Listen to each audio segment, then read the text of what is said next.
স্টুডিওতে আছেন সাবেক রাষ্ট্রদূত মুন্সি ফয়েজ আহমদ, আছেন আন্তর্জাতিক সম্পর্ক বিশ্লেষক অধ্যাপক ডক্টর আমেনা মোহসিন এবং আছেন কলামিস্ট ও রাজনৈতিক বিশ্লেষক আলতাফ পারভেজ। স্বাগত জানাচ্ছি। আলতাফ পারভেজ, আপনাকে দিয়ে শুরু করতে চাই। ভারতের সাথে বাংলাদেশের সম্পর্ক এবং যুক্তরাষ্ট্রের সাথে বাংলাদেশের সম্পর্ক, এটি নিয়ে বিস্তর আলোচনা চলছে। যদিও ভারত বাংলাদেশ বা যুক্তরাষ্ট্র বাংলাদেশ এবং বিশেষ করে বাংলাদেশের নির্বাচনের আগে এই দুটো দেশের বাংলাদেশকে নিয়ে, বাংলাদেশের নির্বাচনকে নিয়ে যে প্রভাব, সেটি সবসময় আসলে আলোচিত হয়। এবারে হঠাৎ করে আলোচনাটি এসে ঠেকেছে যে হঠাৎ করে যুক্তরাষ্ট্র কেন চাইছে যে জামায়াত আসলে বাংলাদেশের ক্ষমতায় আসুক। কি মনে করছেন, বাংলাদেশের ক্ষমতায় জামায়াতের মতন একটি রাজনৈতিক দল আসুক, সেই চাওয়াটা যুক্তরাষ্ট্রের কেন হঠাৎ করে মনে হলো? আসলে যুক্তরাষ্ট্র এরকম চেয়েছে কিনা আমার জানা নেই যে জামাত ইসলাম বাংলাদেশের ক্ষমতায় আসুক। তবে যুক্তরাষ্ট্র জামাত ইসলাম সহ বাংলাদেশের ডানপন্থী শক্তিগুলোর সঙ্গে তার স্বার্থের সমন্বয় করার সর্বোচ্চ চেষ্টা করছে। সেটা সাম্প্রতিক মাসগুলোতে নানাভাবে দেখা গেছে।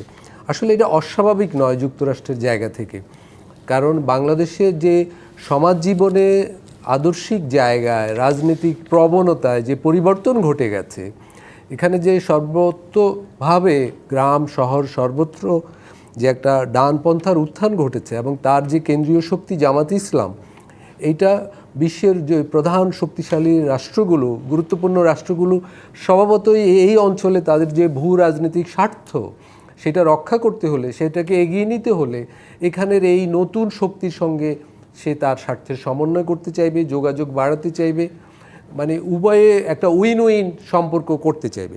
সেই জায়গা থেকে জাতিসংঘ বলুন, যুক্তরাষ্ট্র বলুন, ইউরোপিয়ান ইউনিয়ন বলুন, নানাভাবে ঘন ঘন এই দল বা এই ধরনের অন্যান্য দলের সাথে বিগত মাসগুলোতে বৈঠক করেছে। তাদের পরস্পরকে বোঝার সুযোগ ঘটেছে এগুলোর মধ্যে দিয়ে। যুক্তরাষ্ট্র কি চায় এই অঞ্চলে সেটা যুক্তরাষ্ট্র নিশ্চিতভাবেই জানিয়েছে। জামাতও কিভাবে সেটার সাথে সমন্বয় করতে পারবে সেটাও তারা জানিয়েছে, এবং তার একটা প্রভাব তো ইতিমধ্যে নির্বাচনী প্রক্রিয়ায় জামাতের আমিরের নানা ধরনের বক্তব্যে আমরা দেখেছি।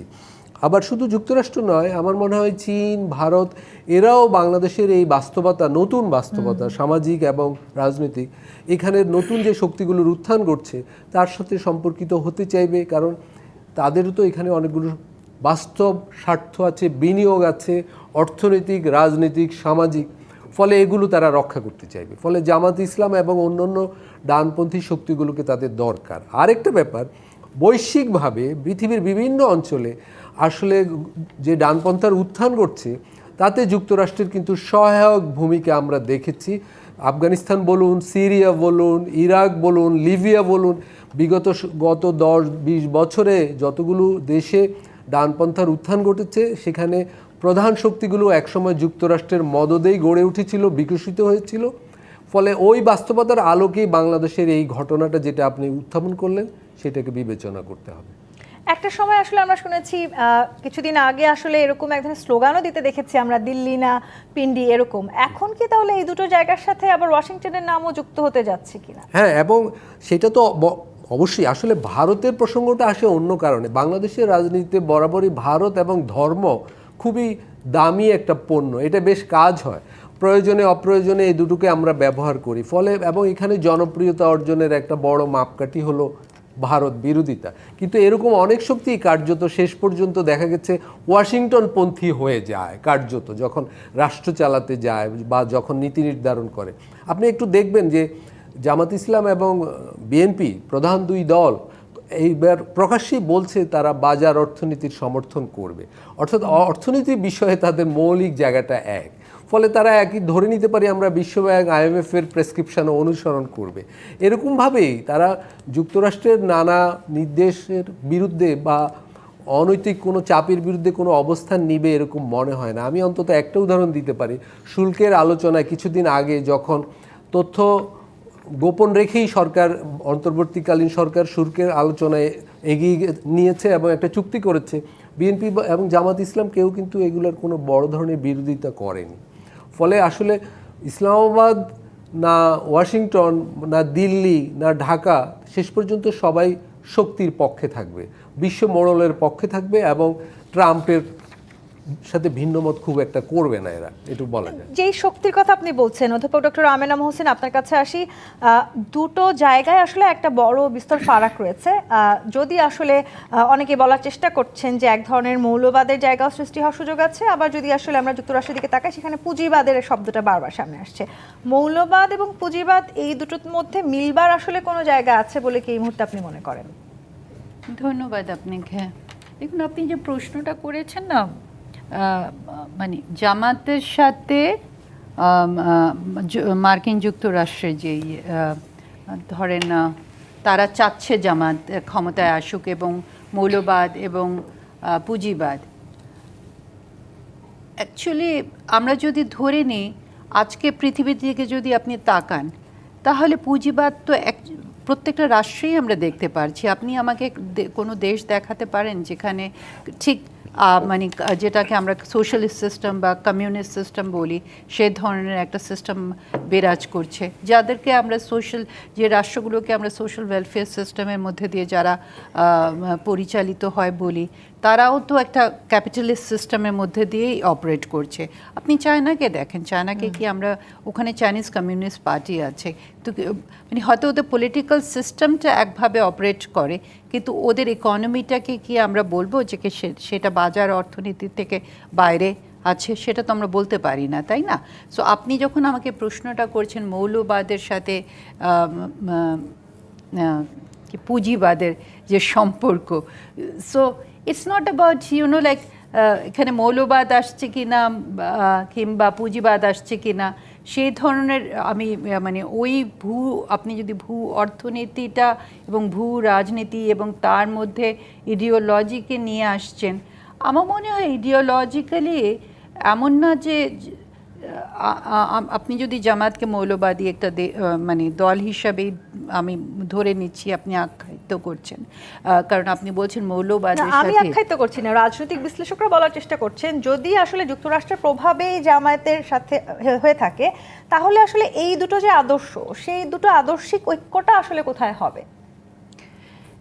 দেখেন, আদর্শের এখানে কিন্তু পলিটিক্স এখন বা রাজনীতি একটা ভিন্ন প্রেক্ষিতে অপারেট করে এবং আন্তর্জাতিক রাজনীতি তো আরও ভিন্ন প্রেক্ষিতে আবর্তিত হয়। এখানে ইডিওলজির জায়গাটা আমি যদি ধরেও নিই, আমি যদি আমার পার্শ্ববর্তী দেশ ভারতকে নিই, হিন্দুত্ববাদ তাদের একটা মানে সেটা তো একটা ফান্ডামেন্টালিস্ট ইডিওলজি নিয়ে তারা এগোচ্ছে, তাই না? কিন্তু আপনি দেখবেন সেটার অপারেশনাল লেভেলে কিন্তু তারা মানে আমাদের যে প্রতিনিয়ত যে আমাদের জীবন আছে বা তাদের যে নাগরিক তাদেরকে সেভাবে এফেক্ট করছে না। তারা সেই যেহেতু এটা একটা আমরা বিশ্বায়নের যুগ বলি কিংবা মার্কেট ইকোনমি বলি, whatever you call it, সেটার মধ্যেই এটা আবর্তিত হচ্ছে। সো ওই জায়গাটা কিন্তু একটা ভিন্ন প্রেক্ষিত থাকে। আর আপনি মানে এটা দেখে না, আপনি যে প্রশ্নটা করছিলেন সেখানে ফুল আপনি যদি ইয়েটা শুনেন, সেখানে আমরা এটাও শুনেছি মার্কিন যুক্তরাষ্ট্র মানে পক্ষ থেকে যিনি কথা বলছেন উনি বলছেন যে যদি এখানে শরিয়া ল দেওয়া হয় বা নারীদের ব্যাপারে কোনো হস্তক্ষেপ করা হয় তারা ট্যারিফ দেবে, এই ধরনের হুমকির কথাও বলা হচ্ছে। সো এই জায়গাগুলোতে যে কথাটা আলতাফ সাহেব বলছিলেন যে মার্কিন যুক্তরাষ্ট্র মানে এই রিয়ালিটিটাকে মেনে নিচ্ছে যে পৃথিবীব্যাপী একটা উত্থান ঘটেছে যেগুলো যাদেরকে আমরা ডানপন্থী বলতে পারি, এবং বাংলাদেশেও সেটা একটা রিয়ালিটি। সো এরকম একটা জায়গায় আপনি এটাকে কতটুকু মানে মানিয়ে নিয়ে আপনি চলতে পারবেন এবং তাদের সাথে যে আপনাকে কাজ করতে হবে, কাল না হোক, এই নির্বাচন না হোক, পরবর্তী নির্বাচন হোক, মানে ইটস আ পলিটিক্যাল রিয়ালিটি। আমরা এটাকে অস্বীকার করতে পারি না যে জামাত একটা ফ্রেঞ্চ পাওয়ার না, জামাত একটা শক্তিশালী শক্তি হিসাবে এমার্জ করছে বাংলাদেশের পলিটিক্সে, এবং আমরা এটা দেখতেই পারছি জিনিসটা। সেটি কিন্তু বলা হচ্ছে নানানভাবে, রাজনৈতিক বিশ্লেষকরা এটিও বলছেন যে মূলধারায় রাজনীতিতে জামায়াত আসলে প্রবেশ করেছে। মুন্সি ফয়েজ আহমদ, আপনার কাছে আসি। এই যে জামাতের এবং যুক্তরাষ্ট্রের যে সম্পর্ক নিয়ে আসলে যে গুঞ্জনের উঠেছে সেটি নিয়ে ভারতও যথেষ্ট উদ্বিগ্ন, সেই কথাও তারা বলেছেন। যে কূটনীতিকের সাথে যে অডিওটি আসলে আমরা নিয়ে আলোচনা করছি, সেই অডিওতে তিনি এটিও বলেছেন ওয়াশিংটনের কাছে এমন সুবিধা রয়েছে যা তারা ব্যবহার করতে প্রস্তুত, এবং তিনি এটিও বলেছেন আমি বিশ্বাস করি না যে জামায়াত শরিয়া আরোপ করতে পারে। তার মানে অনেক জায়গাতে আসলে কিছু জায়গাতে ছাড়ও দেওয়া হচ্ছে, কিছু জায়গাতে যে আতাত হচ্ছে সেটি বাংলাদেশের জন্য মোটেও ভালো নয়, এমন উদ্বিগ্নতার কথা বিএনপির তরফ থেকেও বলা হচ্ছে। সম্পর্কটা আসলে কোন দিকে যাচ্ছে? আসলে এটা নিয়ে আমরা একটু বেশি, আমার কাছে মনে হয় যে অতি বেশি চিন্তিত হয়ে পড়ছি। আমি যেটুকু দেখছি যে এখন জামাতের সাথে অন্যান্য বিভিন্ন দেশের কূটনীতিকরা যোগাযোগ করছে, মার্কিন যুক্তরাষ্ট্রের কূটনীতিকরাও করছে, চীনের কূটনীতিকরাও করছে, ভারতের কূটনীতিকদের সাথেও এদের যোগাযোগ আছে। সুতরাং এটা, এবং আমরা খোঁজ নিলে দেখব রাশিয়া, জাপান সবাই এদের সাথে যোগাযোগ করছে, কারণ এটাই স্বাভাবিক। কূটনীতিকদের কাজই হলো কোনো দেশের সবার সাথে যোগাযোগ রাখা, সবার পালসটা পড়তে পারা, এবং সেখানে যারা বেশি, এখন তো যেভাবেই আমরা দেখি না কেন বিএনপি এবং জামাত দুটো সবচেয়ে শক্তিশালী দল আমাদের এখানে, দুটো সবচেয়ে শক্তিধর দল বাংলাদেশের রাজনীতিতে, সুতরাং তাদের সাথে যোগাযোগ রাখবে, এটাই তো স্বাভাবিক। একসময় জামাতকে অত সামনের সারিতে দেখা যায়নি, এখন জামাত সামনের সারিতে চলে এসছে। সুতরাং আগে যে সম্পর্কটা ছিল না, এখন তার চেয়ে বেশি ঘনিষ্ঠতা আসবে, তাদের সাথে আরও যোগাযোগ করবে, এটাই স্বাভাবিক। কিন্তু এর মানে এই না যে তারা জামাতকে সাহায্য করছে ক্ষমতায় আসতে। আজকেও একটা দেখা গেছে যে যুক্তরাষ্ট্রের রাষ্ট্রদূত কি বলেছেন যে না, আমরা যেই দলই আসবে তাদের সাথে আমরা কাজ করব। কিন্তু তার মানে এই না যে সবার সাথে যোগাযোগ রাখবে না। এটা তো খালি যুক্তরাষ্ট্র নয়, অন্যরাও করছে, যেটা বললাম আমি, চীন, ভারত সবাই করছে। তো সুতরাং ওইভাবে চিন্তা করার সুযোগ নাই। কিন্তু এটা নিশ্চয়ই আমাদের ইয়েতে একটা নতুন আঙ্গিক যুক্ত হচ্ছে যে জামাত আরও বেশি অ্যাটেনশন পাচ্ছে, এবং সেটাই স্বাভাবিক। তাদের এখন রাজনৈতিক শক্তি অনেক বেশি, নানান কারণে। সে কারণগুলোর মধ্যে আমরা এখন যাওয়ার হয়তো সময় নাই, সুযোগ নাই, কিন্তু তারা যে একটা বড় রাজনৈতিক শক্তি হিসেবে সামনে এসে গেছে। আমরা যদি দুটো শক্তি ধরি বাংলাদেশে এখন রাজনৈতিক ইয়েতে, তাহলে তারা এই দুটোর একটি শক্তি। সুতরাং তাদের প্রতি বিশেষ সবারই নজর পড়বে, এটাই স্বাভাবিক, এবং সেটাই ঘটছে। এতে ওইভাবে চিন্তা করার নাই যে তারা ওদেরকে এগিয়ে দিচ্ছে বা তাদের কোনো তারাই ক্ষমতায় আসুক এরকম আশা প্রকাশ করছে, এরকম তো আমরা দেখছি না। এবং এই সম্পর্কের প্রভাবে উদ্বিগ্ন ভারত, তারা বলছে যে যুক্তরাষ্ট্র জামায়াতের এই সম্পর্কের যে গুঞ্জন, সেটি দীর্ঘদিন ধরে জামায়াতকে তারা নিরাপত্তা ঝুঁকি, অস্থিতিশীলতা। এখন একটা জিনিস অন্যভাবে দেখি আমরা, এখানে একটু অন্য জিনিস আসি। মার্কিন যুক্তরাষ্ট্রের কূটনীতি বা তাদের নীতি ইত্যাদি এই মুহূর্তে কিন্তু খুব স্থিতিশীল নয়, এবং খুব পরিষ্কার করে বোঝাও যাচ্ছে না। কারণ মার্কিন যুক্তরাষ্ট্রের রাষ্ট্রপতি, প্রেসিডেন্ট ডোনাল্ড ট্রাম্প, তার সম্বন্ধে কেউ নিশ্চিত করে বলতে পারে না উনি কী চান। সুতরাং কোন দিকে যাচ্ছে সেটা বোঝা যাচ্ছে না। ভারতের সাথে তাদের সম্পর্ক, এই এক সময় দেখা যায় যে ডোনাল্ড ট্রাম্প তাদের খুব প্রশংসা করছে, মোদির কাছে কথা আসছে, কথা বলছে, কিন্তু আবার কোনো কারণে হয়তো দেখা গেল যে ভারতের তারা বিরুদ্ধে কথা বলছে। সুতরাং ভারত তো নিশ্চয়ই বিঘ্নিত হচ্ছে। দুটা জিনিস এখানে। এক নম্বর হলো যে মার্কিন যুক্তরাষ্ট্র এমন কিছু যদি করে যেটা ভারত পছন্দ করে না, তাহলে তারা নিশ্চিন্তিত হয়। আর বাংলাদেশ হচ্ছে ভারতের পেটের ভেতরে অবস্থান করে। তো সুতরাং বাংলাদেশে কোনো রকমের এমন কিছু যদি ঘটে যেটা অস্বস্তিকর কিছু ঘটে, তাহলে সেটা ভারতকেও বিভিন্নভাবে প্রভাবিত করবে। সুতরাং ভারত চায় না যে এখানে সেরকম কিছু ঘটুক। তারা চায় যে এখানে সুস্থ স্বাভাবিক রাজনীতি থাকুক, এখানে যাতে কি বলা যায় র্যাডিক্যালিস্ট কোনো শক্তি ক্ষমতায় না আসুক, এটা তারা চায়। কিন্তু এখানে সমস্যাটা অন্যখানে, কিন্তু সেটা তো বলা উচিত না। যেমন মার্কিন কূটনীতিক একজন বলে বসছেন যে তারা এখানে চীনের প্রভাব বাড়ে, এটা চায় না। এই কথাটা বলাটাই তো একটা অত্যন্ত কি বলা যায় হঠকারী এবং অবিবেচনা সুলভ কথা। তারা মনে মনে চাইতেই পারে যে না, আমার চীনের এখানে না আসুক, কিন্তু তারপর এটা বলে কেউ। এটা আমার মনে হয় যে অত্যন্ত অপরিপক্ক একটা কাজ করেছে তারা। এই অপরিপক্কতা কিন্তু মার্কিন যুক্তরাষ্ট্রের পররাষ্ট্রনীতিতে বারবার দেখা যায়, এবং তার ফলে বিভিন্ন রকমের বিভ্রান্তি সৃষ্টি হয়। এখানেও সেরকম কথার কি আসলে তারা চাচ্ছে হলো যে সবার সাথে সম্পর্কগুলো, সবার সাথে যোগাযোগ রাখা, বোঝা যে তারা কে কোথায় যেতে চায়, মার্কিন যুক্তরাষ্ট্র কী চায় সেটা তাদেরকে বোঝানো, এই জিনিসগুলো ঠিক আছে।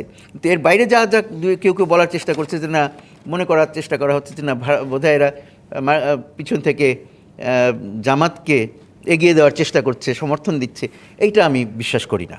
জি, আবার এই যে ভারত এবং যুক্তরাষ্ট্রের সাথে বাংলাদেশের রাজনীতি নিয়ে যে ধরনের আলোচনা চলছে এই মুহূর্তে, ভারতের সঙ্গে একটা চুক্তির কথা উঠছে বারবার। জামায়াতের ইসলামের নায়েবে আমির তিনি বলেছেন যে তিনটি শর্তে চুক্তি করেছেন প্রতিদ্বন্দ্বী দলের প্রধান অর্থাৎ বিএনপির যে প্রধান তিনি, সেটিকে যদিও আবার বিএনপির তরফ থেকে এটি একেবারেই জামায়াতের রাজনৈতিক অপপ্রচার বলা হয়েছে। এই যে সম্পর্কের টানাপোড়েনগুলো, সেগুলো সামনের যে নির্বাচন, সেই নির্বাচনে বড় প্রভাব ফেলতে যাবে। আমিনা মহসিন, আপনার কাছে আসি। এই যে আমরা দেখছি যে নানানভাবে রাজনৈতিক প্রচারণা যেহেতু চলছে, সেখানে নানান রকমের রাজনৈতিক বক্তব্য আমরা শুনতে পাচ্ছি। জামায়াতে ইসলামী নায়েবের আমির যে কথাটি বলেছেন, সেটিকে বিএনপি বলেছে এটি এক ধরনের রাজনৈতিক অপপ্রচার। আবার আপনি নিশ্চয়ই জানেন, আজকে তারেক রহমান বলেছেন যুক্তরাষ্ট্র, ভারত এবং চীনের সঙ্গে ভারসাম্যপূর্ণ সম্পর্ক করার তিনি প্রত্যয় রেখেছেন, সেটি টাইম ম্যাগাজিনের সাক্ষাৎকারে তিনি জানিয়েছেন। এই যে বক্তব্যগুলো বা নির্বাচনী প্রচারণায় গিয়ে আসলে যে ধরনের বক্তব্য, পাল্টা বক্তব্য হচ্ছে, সেগুলো এই কূটনৈতিক সম্পর্কের জায়গাটিতে একটি প্রভাব রাখতে যাচ্ছে কিনা? দেখুন, আপনাকে এই কথাটা না, মানে আমাদের যে বক্তব্য, পাল্টা বক্তব্য, এগুলো মানে যারা এক্সটার্নাল প্লেয়ার্স আছে, আমি যদি এখানে এক্সটার্নাল প্লেয়ার্সদেরকে ধরে নিই, এখানে আপনি মানে মার্কিন যুক্তরাষ্ট্র, ভারত, চায়না, তারাও কিন্তু এই জিনিসটা বুঝে যে আমাদের দক্ষিণ এশিয়ার রাজনীতিতে আমরা নির্বাচনের সময় অনেক রেটরিক্স ইউজ করে থাকি এবং এলিগেশনস আনি, পাল্টা এলিগেশনস আসে। এটা কিন্তু আমাদের দক্ষিণ এশিয়ার রাজনীতির একটা রাজনৈতিক কালচারেরই পার্ট। আমি শুধু দক্ষিণ এশিয়ার মধ্যে এটা সীমিত করব না, এখন আমরা এটা মার্কিন যুক্তরাষ্ট্রেও দেখতে পাচ্ছি যে এই ধরনেরই পাল্টাপাল্টি এলিগেশনস আসে। এখন ঠিক এটার যে প্রভাবটা, আপনি যে প্রশ্নটা করলেন যে কিন্তু যখন একটা পার্টি ক্ষমতা যায়, তার উপরে যখন একটা দায়িত্ব আসে, তখন কিন্তু রুলস অফ গেম ভিন্ন হয়ে যায়। তখন আপনি রাজনৈতিকভাবে কি বলেছেন না বলেছেন, তখন আপনাকে একটা সিস্টেমের মধ্যে অপারেট করতে হয়। সো কিছুটা হয়তো প্রভাব ফেলতে পারে, মানে যেটা এই ধরনের, আমি যে কথাটা বলার চেষ্টা করছি, দ্যাট এই ধরনের যেগুলো কোনো ভিত্তি নেই, বা আমি ভিত্তি নেই বলছি এই কারণে যে এখন পর্যন্ত আমরা জানি না যে কোনটা ভিত্তি আছে, কোনটা ভিত্তিহীন। কারণ সোশ্যাল মিডিয়াও একটা বড় রোল প্লে করছে, এটাও আমাদেরকে মাথায় রাখতে হবে যে এখানে শুধু আমাদের বাংলাদেশের সোশ্যাল মিডিয়া যে অ্যাক্টিভ তা না, ভারতীয় সোশ্যাল মিডিয়াও একটা বড় রোল প্লে করছে। এটা কিন্তু এক ধরনের একটা যেটা হয় না কগনিটিভ লেভেল বা আপনার মেন্টাল ল্যান্ডস্কেপে একটা চিত্র তৈরি করে দেয় এবং এই পারসেপশনসগুলো ভবিষ্যতের জন্য কিন্তু ভালো হয় না। কারণ আমাদের তরুণ যে মানে এই যে জেনারেশনটা, তাদেরও এক ধরনের একটা পারসেপশনগুলো তৈরি হতে থাকে এবং perceptions are very important in foreign policy.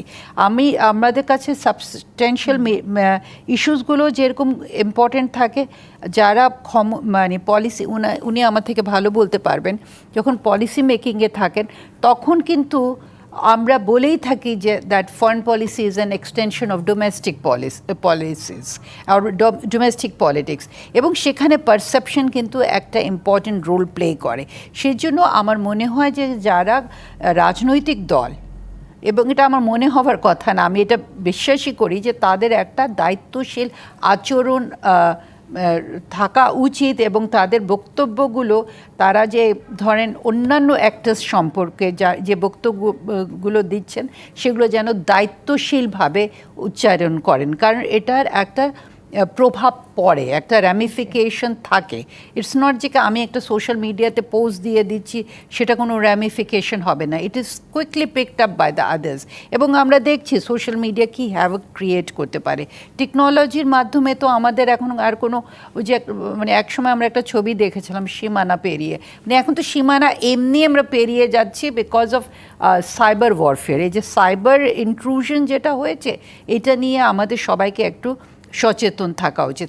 সেটা একটা লেভেল, কিন্তু অ্যাট অ্যানাদার লেভেল আমি এটা মনে করি, আপনি যেটা তারেক রহমানের বললেন যে উনি ইন্টারভিউতে টাইমসে পত্রিকা দিয়েছে, I think that's a very balance statement সেই জায়গাটায়। কারণ বাংলাদেশের যে ফরেন পলিসি, সেখানে এটাকে আমরা ব্যালেন্সিং বলি, স্ট্র্যাটেজিক অটোনমি বলি, হেজিং বলি, যাই বলি না কেন, আমরা অবশ্যই সবার সাথে ভালো সম্পর্ক বজায় রেখে এবং আপনি যেটি বলছিলেন যে রাজনৈতিক যে বাক্য বিনিময় চলছে সেই জায়গাটিতে আন্তর্জাতিক ভাবমূর্তি নিয়েও এক ধরনের সংকট হয়তো তৈরি হওয়ার সুযোগ বা জায়গা তৈরি হচ্ছে কিনা। মুন্সি ফয়েজ আহমদ, আপনি দীর্ঘদিন কূটনৈতিক জায়গাটিতে তো কাজ করেছেন, একটু আপনার কাছে আমি এটা জানতে চাই, এইভাবে যদি আসলে আমরা আন্তর্জাতিক ভাবমূর্তিতে একটা সংকট তৈরি করার ক্ষেত্র তৈরি করতে থাকেন রাজনৈতিক নেতাকর্মীরা বা যারা রাজনীতি করছেন রাজনৈতিক দলগুলো, সেক্ষেত্রে আসলে নির্বাচনে যে প্রভাবের কথা বলেছেন অধ্যাপক ডক্টর আমেনা মহসিন, সেই প্রভাবটা আরও বিস্তর হতে যাচ্ছে কিনা।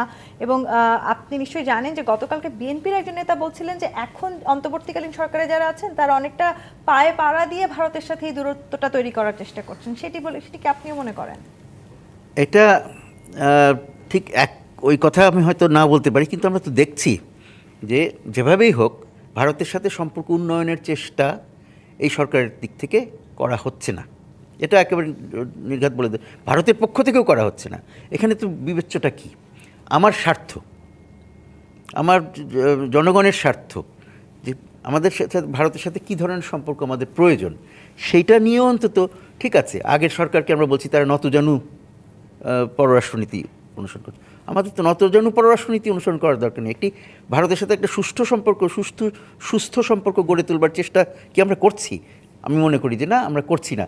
আর এখন কথা হলো যে অনেক দিন হয়ে গেছে, এই অন্তর্বর্তী সরকারের আর তেমন সময়ও নাই, সুতরাং তার কাছ থেকে কিছু আশা করারও নাই, এবং এটা নিয়ে আর দোষারোপ করেই বা কী হবে। আমাদের তাকিয়ে থাকতে হবে যে আগামী নির্বাচনের পর যদি নির্বাচন ঠিক মতন হয়, আশা করি নির্বাচন ঠিক মতন হবে, যদি তা হয় তখন নতুন যে সরকার আসবে তারা কি করে, এবং আমার ধারণা যে তারা দায়িত্বশীল একটা পররাষ্ট্রনীতির চেষ্টা করবে। এবং আমরা যেই ভাষাই ব্যবহার করি তারাও কিন্তু ওই যে সবার সাথে বন্ধুত্ব, কারোর সাথে বৈরিতা নয়, এই শব্দগুলো ব্যবহার না করতে পারেন, কিন্তু কাজটি ওইটি তাদেরকে করতে হবে, যে সবার সাথে বন্ধুত্ব কীভাবে করা যায়। ভারতের সাথেও বন্ধুত্ব করতে হবে, চীনের সাথেও বন্ধুত্ব করতে হবে, রাশিয়ার সাথে, মার্কিন যুক্তরাষ্ট্রের সাথে, জাপানের সাথে, সিঙ্গাপুরের সাথে, সবার সাথে বন্ধুত্ব করতে হবে। কারণ আমার সবার সাথে আমার স্বার্থ আছে, তাদেরও স্বার্থ আমার সাথে আছে। সুতরাং আমি যদি সঠিকভাবে কাজ করতে পারি, আমাদের নতুন সরকার যারা আসবে তারা যদি শুরুর থেকেই এই মেসেজটা দিতে পারে, এখনই দেওয়ার চেষ্টা করছেন, বোঝা গেল আপনি যে কথাটা বললেন যে জনাব তারেক রহমান কি বলেছেন, তো সেই চেষ্টাটা যদি তাদের থাকে তাহলে আমি মনে করি যে আমরা আবার এগিয়ে যাব। এখন যে আমরা পিছিয়ে গেছি সেটা সত্যি, নিশ্চয়ই কখনোই কূটনীতিতে বা পররাষ্ট্রনীতিতে শেষ কথা বলে কিছু নাই, যে আমরা পিছিয়ে গেছি বলে আর আগাতে পারবো না এমন মনে করার কোনো কারণ নাই। আমাদের নিজেদের কঠিন হবে কিনা এই সম্পর্কগুলো আবার একটা সম্পর্ক, তো বিশেষ করে ভারতের সাথে সম্পর্ক অনেক খারাপ অবস্থায় আছে, সেখান থেকে ভালো একটা পরিস্থিতি যেতে সময় লাগবে, কিন্তু সেটা শুরু করার তো কোনো কঠিন ব্যাপার বলে আমি মনে করি না। আমি মনে করি যে সেটার কিছু নিদর্শন আমরা দেখতে পেয়েছি, ইঙ্গিত কিছু আমরা দেখতে পেয়েছি যখন জয়শঙ্কর এসেছিলেন বাংলাদেশে। তার সাথে তিনি কার সাথে দেখা করেছেন? তিনি বেগম খালেদা জিয়ার মৃত্যুতে শোক জানাতে এসেছিলেন, এবং তিনি তারেক রহমানের সাথে কথাবার্তা বলেছেন, এবং কথাবার্তা বলার যে আগামীতে যে সরকার আসবে তার সাথে কাজ করতে তারা আগ্রহী, এবং তাদের কথা থেকে মনে হয়েছে তারা ধরে নিচ্ছেন। এটার মানে না যে তারা ওদেরকে সফল, কিন্তু তারা ধরে নিচ্ছেন, বেশিরভাগ মানুষই ধরে নিচ্ছে যে হয়তো এই নির্বাচনে বিএনপি ক্ষমতায় আসবে, এইটা বেশিরভাগ লোক মনে করছে। তারা মনে করলেই যে সেটা হবে এটা নিশ্চিত করে বলা যায় না, কিন্তু সেই কারণে বেশিরভাগ লোকের আচরণে ওইটা প্রকাশ পাচ্ছে যে তারা বিএনপি যদি ক্ষমতায় আসে তার সাথে কীভাবে আচরণ করবে, তাকে কি জানানো দরকার সেটা করছে। কিন্তু তারপরেও সবাই কিন্তু এক ঘোড়ার উপরে বাজি রাখছে না। সেই জন্যে এই যেই প্রসঙ্গ নিয়ে আমরা আজকে আলোচনা করছি সেই প্রসঙ্গটা আসে, যে তারা দ্বিতীয় ঘোড়া যেটা আছে যারা তার সাথেও যোগাযোগ রাখছে। বলা তো যায় না কখন কী অঘটন ঘটে, কিন্তু এটার কোনো অবস্থাতে এটার এই অর্থ নয় যে এই পক্ষ বা ওই পক্ষ কোনো একটা বাংলাদেশের কোনো একটা দলকে আলাদা করে সমর্থন করছে। তাহলে আসলে যে রাষ্ট্রগুলো নিয়ে আমরা আলোচনা করছি, যুক্তরাষ্ট্র এবং ভারতের সাথে, আলতাফ পারভেজ আপনার কাছে আসি, তারা আসলে নিজেদের স্বার্থের জন্য বাংলাদেশের সাথে এই কূটনৈতিক সম্পর্কগুলোকে এভাবে চালিয়ে নিচ্ছেন কিনা একটু যদি আমি যুক্ত করি। হর্ষবর্ধন শ্রীংলা সাংবাদিকদের বাংলাদেশের নির্বাচন প্রসঙ্গে উত্তরে বলেছিলেন, আমি জানি না আদৌ সেখানে নির্বাচন হবে কিনা, সেখানে নিরাপত্তা একটি বড় উদ্বেগের বিষয়। সবসময় আসলে বাংলাদেশের নির্বাচন নিয়ে ভারতকে যে উদ্বেগের মধ্যে থাকতে দেখা যায়, সেই উদ্বেগটা আসলে কাটিয়ে উঠবো কবে আমরা? ধন্যবাদ। আসলে আলোচনা তো বেশি হচ্ছে ভারত বাংলাদেশ সম্পর্ক নিয়ে, কিন্তু বাংলাদেশকে ঘিরে আসলে কূটনীতিক যুদ্ধটা শুরু হয়েছে যুক্তরাষ্ট্র এবং চীনের মধ্যে।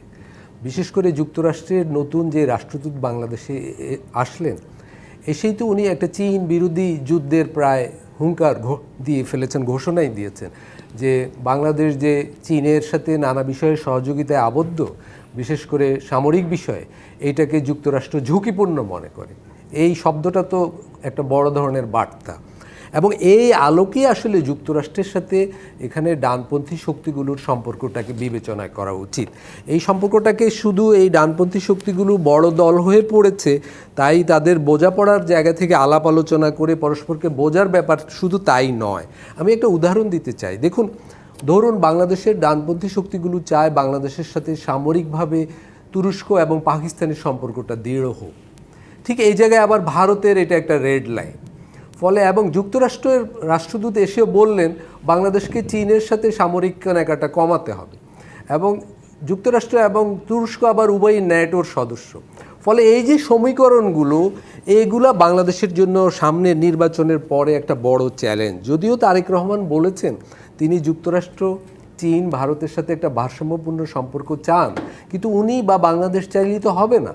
যুক্তরাষ্ট্র সেটা চায় কি না সেটাও একটা বড় ফ্যাক্টর এখন। কারণ যুক্তরাষ্ট্রের ট্রাম্পের যে ভেনেজুয়েলার নীতি দেখেছি আমরা, ইরান নীতি দেখেছি, অন্য দেশ কিছু চায় কি চায় না এইটা তারা তোয়াক্কা করছে না। ফলে যুক্তরাষ্ট্রের রাষ্ট্রদূত এসে ওই রকমই ইঙ্গিত দিলেন, মানে বাংলাদেশকে চীনের সাথে সম্পর্কের জায়গা থেকে অনেক গুটিয়ে আসতে হবে। এখন প্রশ্ন হলো বাংলাদেশ এটা আসবে কিনা, বা এটা বাংলাদেশের পক্ষে সম্ভব কিনা। বাংলাদেশের অবকাঠামোতে চীনের বিপুল বিনিয়োগ রয়েছে। তা আমি বলতে চাচ্ছি যে যুক্তরাষ্ট্রের মূল লক্ষ্য বাংলাদেশে আসলে চীন, কিন্তু তারা এখানে ভারতেরকেও টার্গেট করছে, কারণ ভারতের সাথেও তাদের সম্পর্ক ইদানিং একটু খারাপ যাচ্ছে। কিন্তু আমাদের মনে রাখা উচিত চীনকে ঘিরেই তাদের এই দক্ষিণ এশিয়া এবং এশিয়ার সকল নীতি আবর্তিত হচ্ছে। জিওপলিটিক্সের শিকার হচ্ছে তাহলে কি বাংলাদেশ? হ্যাঁ, বাংলাদেশ একটা, আমি বলবো, কঠিন চ্যালেঞ্জের মুখে পড়বে নির্বাচনের পরে। কিন্তু দুঃখজনকভাবে আমাদের নির্বাচনী প্রচারণায় পররাষ্ট্র নীতিটা সম্পূর্ণ অনুপস্থিত। রোহিঙ্গা বিষয় অনুপস্থিত, গঙ্গার পানি চুক্তি কবে হবে, আদৌ হবে কিনা, না হলে কি হবে, এগুলো অনুপস্থিত। তিস্তা চুক্তি নিয়ে অনুপস্থিত। শুল্কের আলোচনায় বাংলাদেশের অন্তর্বর্তীকালীন সরকার কী চুক্তি করে এসেছে সেই বিষয়ে রাজনৈতিক দলগুলোর জানার আগ্রহ দেখা যাচ্ছে না। এবং যুক্তরাষ্ট্র যেভাবে চাপ দিচ্ছে সামরিক ক্রয়ের ক্ষেত্রে, আমরা চীন থেকে সরে আসলে আমাদের কী পরিণতি হবে, এই বিষয়গুলো নিয়ে আসলে এখানে অন্তত সেমি রাজনৈতিক লেভেলেও তর্ক বিতর্ক হওয়া উচিত, একটা দেশের স্বার্থমূলক অবস্থান তৈরি করা। কিন্তু এই যে আপনি চাপ দেওয়ার কথা বলছিলেন, বাংলাদেশ আসলে কবে এই বহির্বিশ্বের বা যারা আমাদের চাইতে আসলে অনেক দূর এগিয়ে আছেন উন্নত দেশগুলো, তাদের এই চাপ থেকে অন্তত নির্বাচনের জায়গাটি থেকে বেরিয়ে আসতে পারবে, সেটি তো একটি বড় প্রশ্ন। আবার ভারত নানানভাবে অনেক কিছু ইঙ্গিত দেওয়ার চেষ্টা করছে কিনা, যুক্তরাষ্ট্রের ইঙ্গিতের কথা তো আপনি বলেছেন, সেই জায়গাটিতে আমি আসবো। বাংলাদেশ থেকে কূটনীতিকদের পরিবারের সদস্যদেরকে ফিরিয়ে নিচ্ছে ভারত। আজকে পররাষ্ট্র উপদেষ্টা তিনিও আসলে, মুন্সি ফয়েজ আহমদ, এই যে আসলে আমরা বারবার দেখছি যে ভারত কিংবা যুক্তরাষ্ট্র তারা নানানভাবে নানান কিছু অনেক সময় চাপিয়ে দেওয়ারও চেষ্টা করছেন, আবার ভারত আসলে বাংলাদেশ থেকে কূটনীতি পরিবারের সদস্যদের ফিরিয়ে নিচ্ছে, সেই বিষয়টিও এখনো পর্যন্ত আমাদের কাছে মেসেজটি ক্লিয়ার নয় কেন তারা করছে। পররাষ্ট্র উপদেষ্টাও বলেছেন তিনিও আসলে এটি কোনো একটি সুস্পষ্ট বার্তা কিনা সেটি নিয়ে তার প্রশ্ন আছে। কি মনে করছেন, কেন সবাই কি তাহলে নিজেদের স্বার্থটা চিন্তা করছে? ওইখানে যাওয়ার আগে আমি দুটো পিছনের কথা একটু আসি। এক নম্বর হলো, শুরুতেই আপনি যেটা বলেছিলেন মৌলবাদ ও পুঁজিবাদের কীভাবে একসাথে, আসলে এই দুটোর মধ্যে কোনো রকমের নেই, কি বলে, কন্ট্রাডিকশন নেই, একসাথে চলতে পারে, কোনো সমস্যা না। তারপরে হলো আদর্শের ঐক্য কোথায় বলছিলেন, আদর্শের ঐক্যর তো প্রয়োজন নাই, স্বার্থের ঐক্যটা হলো সবচেয়ে বড়।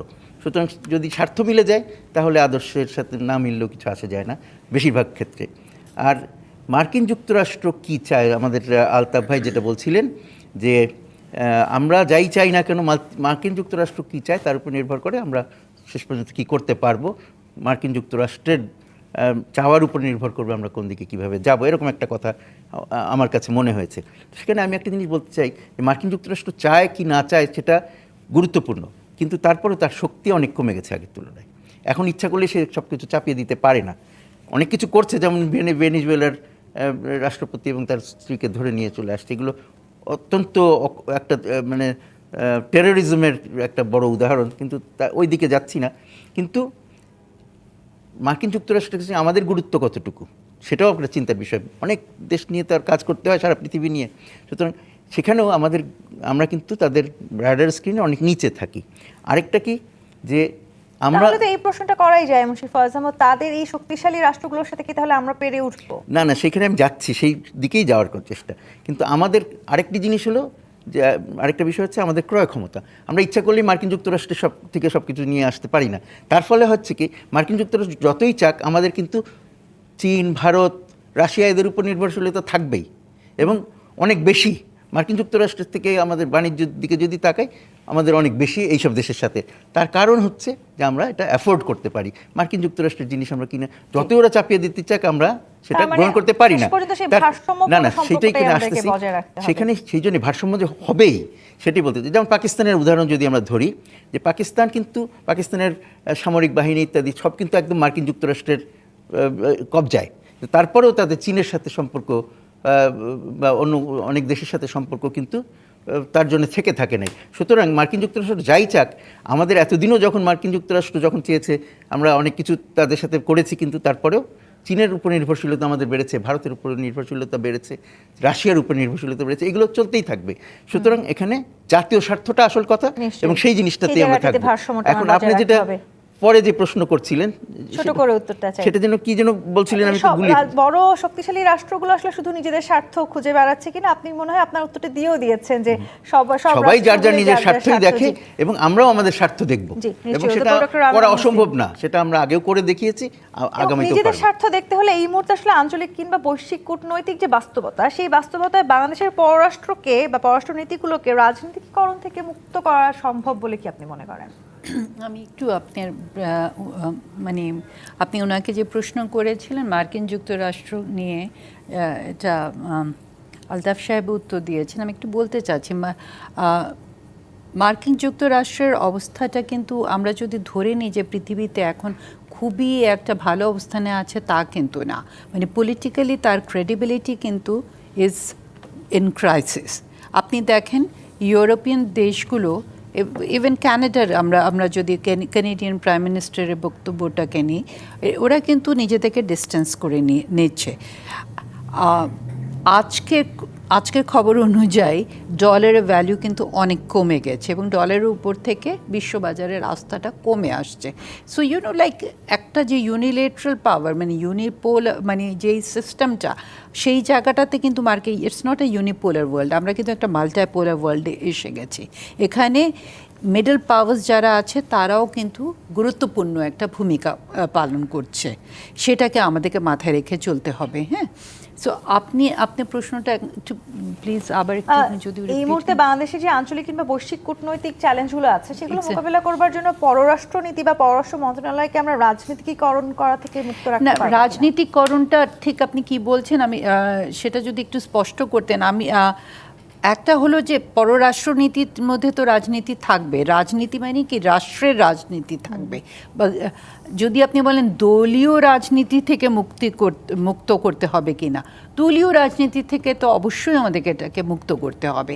এবং এখানে ইনস্টিটিউশনালাইজেশন, যেটা আমরা বলি প্রাতিষ্ঠানিকীকরণ, সেই জিনিসটা আমাদের অবশ্যই দরকার। আমাদের মানে পররাষ্ট্রনীতির ধরেন এই কথাটা আমি গতকালও এক জায়গায় বলছিলাম যে কিছু জায়গা আছে যেগুলো বাংলাদেশের জন্য খুবই সেন্সিটিভ, খুবই ক্রিটিক্যাল, এবং সেখানে যদি আপনি একজন ক্যারিয়ার ডিপ্লোম্যাটের জায়গায় একজন রাজনীতিবিদকে ওখানে পোস্টিং দিয়ে দেন, সেই চ্যালেঞ্জগুলো আমাদের মোকাবেলা করতে হবে। আলতাফ পারভেজ, এই চ্যালেঞ্জগুলো মোকাবেলা করার সক্ষমতা কতখানি আছে? যুক্তরাষ্ট্র এবং ভারতের এই বিতর্ক থেকে আমরা আসলে বেরিয়ে আসতে পারবো কিনা সামনের নির্বাচন ঘিরে?